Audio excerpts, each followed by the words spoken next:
Okay, so let's go back to Revelations chapter 14, verse 4, where it says again that the men that are standing in the church of King David with Mashiach, with Christ, are men who were not defiled with women.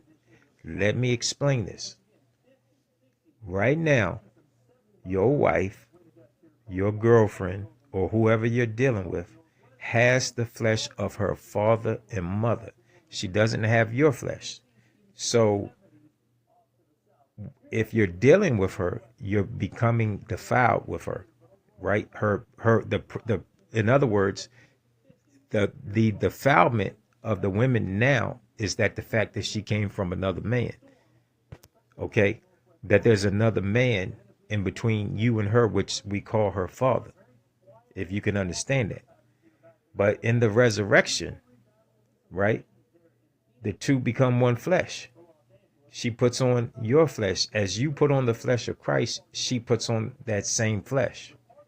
And therefore, she doesn't defile you because she is born again from you. She's born again from her husband. She takes on her husband's flesh. Now, let's go to John chapter 20, verse 17. And let's emphasize that not even Christ could ascend into the holy of all places if he had been touched by a woman. And this is what it says. And it says, and Yahushua said unto Mary Magdalene, touch me not, for I am not yet ascended to my Father. If she would have touched him, he would not have been able to ascend to his Father. This is what he's saying. So we go back to Revelation chapter 14, when it says, these are they which were not defiled with women.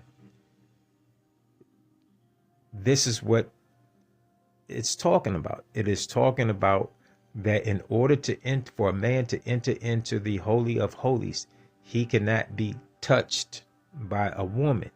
Now let's go to 1 Samuel chapter 21, when King David tried to eat the shewbread. Let's see how the priests who were in that same section of the temple allowed King David and his men to eat the shewbread. All right, so again, this is 1 Samuel chapter 21. And I'll start at verse 3.